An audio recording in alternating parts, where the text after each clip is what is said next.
കുറച്ച് ദിവസങ്ങളായിട്ട് നമ്മൾ സോഷ്യൽ മീഡിയ നോക്കിക്കഴിഞ്ഞാൽ ഏറ്റവും കൂടുതൽ കണ്ടുകൊണ്ടിരിക്കുന്ന ഒരു കാര്യമാണ്. ഇതേ കണക്കുണ്ടെങ്കിൽ രേണുവിനെതിരെ ഒരുപാട് പേര് രംഗത്ത് വന്ന് കുറച്ച് കാര്യങ്ങളൊക്കെ പറയുന്നുണ്ട്.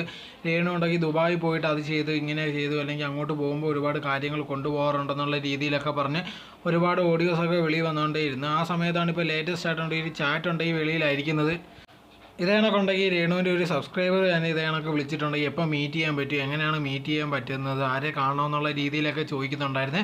അതിനുണ്ടെങ്കിൽ രേണു മറുപടിയായിട്ടുണ്ടെങ്കിൽ മാനേജറിനെ കാണുമെന്നുള്ള രീതിയിലാണ് പറഞ്ഞൊരു ഇതേ കണക്ക് മെസ്സേജ് കിടക്കുന്നത്. ഇത് റിയൽ ആണെന്നോ അല്ലയോ എന്ന് അറിയത്തില്ല. ഇതിപ്പോൾ ആണ് വെളി വന്നുകൊണ്ടിരിക്കുന്നത്. ഇത് കണ്ടിട്ടുണ്ടെങ്കിൽ ഒരുപാട് പേര് അപ്പോൾ കിച്ചു പറഞ്ഞാൽ കറക്റ്റാണെന്നല്ലേ, എന്ത് ഇവരിങ്ങനെ ചെയ്യുന്നതെന്നുള്ള രീതിയിലൊക്കെ പറഞ്ഞ് ഒരുപാട് പേര് രംഗത്ത് വരുന്നുണ്ട്. ഫസ്റ്റ് ഓഫ് ഓൾ ഇത് സത്യമാണോ അല്ലയോ എന്ന് അറിയത്തില്ല. ഇതേ കണക്ക് ഒരാൾ ഇട്ടേക്കുന്ന ഒരു കാര്യമാണ്. ഇത് വെച്ചിട്ട് ഉറപ്പ് പറയാനേ പറ്റത്തില്ല. എന്തായിരുന്നാലും നേരത്തെ ഇതേ കണക്കുള്ള വിഷയമൊക്കെ വന്നപ്പോഴത്തേക്കുണ്ടെങ്കിൽ രേണു പ്രതികരിച്ചിട്ടില്ലായിരുന്നു. ഇതെങ്കിലും ഇനി പ്രതികരിക്കോ ഇല്ലയോ എന്ന് അറിയത്തില്ല. ഇത് പ്രതികരിച്ചില്ലെങ്കിൽ തീർച്ചയായിട്ടും ഉണ്ടെങ്കിൽ ആൾക്കാർ വിചാരിക്കുന്ന ഒരു കാര്യം എന്ന് പറഞ്ഞാൽ തീർച്ചയായിട്ടും ഉണ്ടെങ്കിൽ ഇതുണ്ടെങ്കിൽ സത്യമായിരിക്കും എന്നുള്ള രീതിയിലായിരിക്കും ആൾക്കാർ വിചാരിക്കുന്നത്. സോ അതുകൊണ്ട് തന്നെ എന്തായിരുന്നാലും രേണു ഇതിനെതിരെ ഉണ്ടെങ്കിൽ പ്രതികരിക്കാനുള്ള സാധ്യത വളരെയധികം കൂടുതലായിരിക്കും.